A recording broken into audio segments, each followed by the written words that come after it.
Now, Coach, you've been involved now for 2+ years, and I'm sure as you've been involved, you've learned more and more about what's going on with the crisis. Right. What's most striking to you?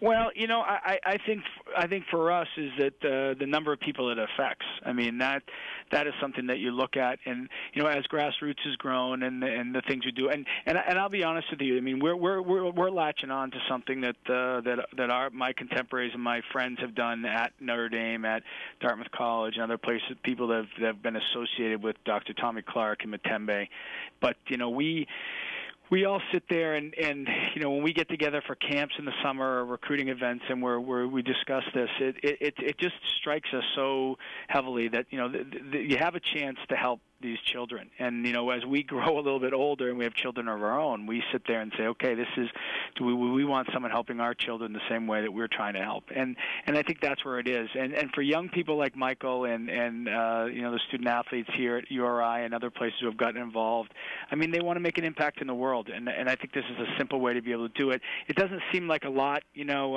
Someone looks at it in the big scheme of things, and you're thinking raising $2,000. But if there's 200 programs in the NCAA doing that, that's a lot of money, and for the people in Africa, that's huge amounts. So for us, it's just a little way of trying to make a difference. If we can impact one child, one person, we hope that will help. And every year we get reminded of this. Every time we get together at our camps and things, we're reminded of and brings us back to earth to really what's most important. And how proud are you that this is really growing in a lot of ways? Like you guys said, you're latching on, but you've also had Adidas donating jerseys to you guys for sale to benefit the program. It really seems like this is being embraced by the soccer culture. Well, I think it is. I mean, I think if you look around, there is more promotion, and I give the hats off to the grassroots people because they've worked really hard. I mean, they've gotten a lot of people involved. Ethan Zahn, who was in Survivor, the first Survivor, is very much involved in this, and a lot of people around the country. And you got to be proud of it. You got to be proud of just being a little piece of it. And you're an extension of them, and it's a personal extension because we have personal relationships with them. But this is how things like this grow. And I think the soccer community, because of the college programs and because of the way soccer is growing here, I think grassroots soccer is growing alongside of it. And hopefully down the road here, this will be part of the fabric of what kids do when they're going through their kind of growing stages in soccer and in athletics, and they look on and they say, okay, this is something that we can do that means a lot and is a close relationship to the game that they love. Mm-hmm.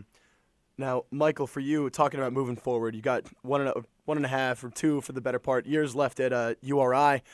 When you're branching off, thinking about your future, why HIV/AIDS versus any other cause? Well, I think HIV/AIDS is definitely one of the biggest diseases that are affecting youth and adults all across the world.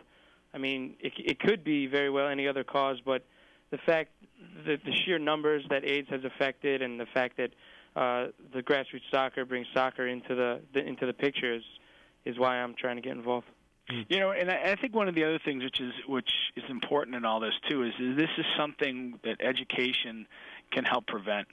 And it's difficult when you look at not to downplay any other causes, but there are some causes, whether it's cancer research, they're still searching for ways to be able to stop this. And I think what's happening with grassroots soccer, it's education, and it's an easy way to stop it. There is a solution to stop the spread of HIV and AIDS, and that's abstinence and that's education, and that's what can happen.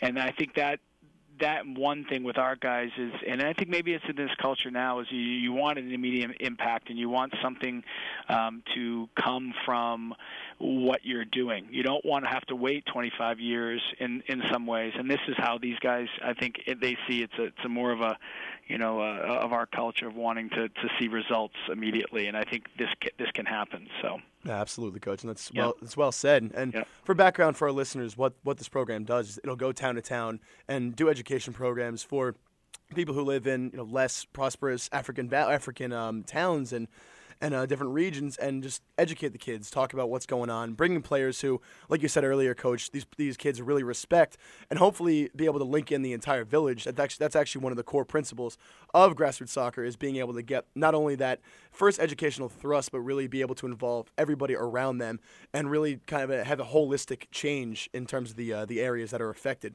So, Right. Coach, is this something that you want to get more involved with down the line? Well, I would love to. I mean, one of the things that I've talked to, my friends Jeff Cook at Dartmouth, who's been over as a trip part of Grassroots. That is something that I'd like to do down the road. I would love to be able to get over and meet some of these people that have been working so hard on that end of it. And I also think that'll have a profound impact. I mean, if I could ever arrange, I'd love to have my children go with me. I mean, that's something that for them it could be a life experience for them, and so those are big things. And I've encouraged, I know Michael wants to get involved, and after he graduates, maybe go over and spend an internship there for 6 months or so. And I encourage it. I have one of my ex-players from University of Chicago who's there right now in South Africa and working for Grassroots Soccer. So, those are things that we encourage. And for me personally, I mean, I think it's the closer you can get involved in it, the more you get out of it. And I think for us, that, and for me, that's the big piece. Mm-hmm.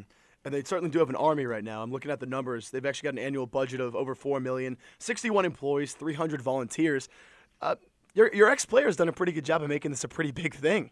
Yeah, they have. I mean, it started as a really small kind of idea that Tommy and Matembe had kind of hatched, and it's grown. And the most difficult part, I think, really is the fundraising aspect of it. I mean, you being able to get into the townships, that's in some ways is the easiest part because they're so well received, the people who go over. But I think from this end, the people that are involved in is part of the board and part of the working, part of that organization. That's the most difficult part. So to be able to get the grants and to write these and to do all that, that's a lot of work. And the people who are involved here are not for Tommy and Matembe and some of the other people there, they're not full-time employees of Grassroots Soccer. There are some, but they're not all. So they're all working other jobs and doing this at the same time. So that's a huge testament to how much this has grown over the past 5-6 years. And I think I'm really proud to be a part of it. Certainly, Coach. And I mean, it is making, as we talked about, huge strides in America. For example, they run different events all year round called Lose the Shoes tournaments with 3 versus 3. It's hugely popular across high schools and colleges. Again, 3 versus 3. Barefoot soccer tournaments. They have an official team running in our Fair City, New York Marathon a couple weeks from now. Right. And so for our listeners, if you want to get involved with this, go to grassrootsoccer.com. That's grassroot, not pluralized, grassrootsoccer.com. You can donate. You can get involved, as we talked about. Huge amount of volunteers. And, guys, thank you very much for being with us today. Again, that's Michael Tanke and Coach John O'Connor of Rhode Island. Guys, very, very much appreciative for spending your time with us today. Well, thanks so much. We appreciate you bringing this to the forefront. Oh, not a problem. It's something we all got to do. So, guys, congratulations on a successful, at least monetary weekend, and good luck the rest of the season. Thanks so much. Thanks.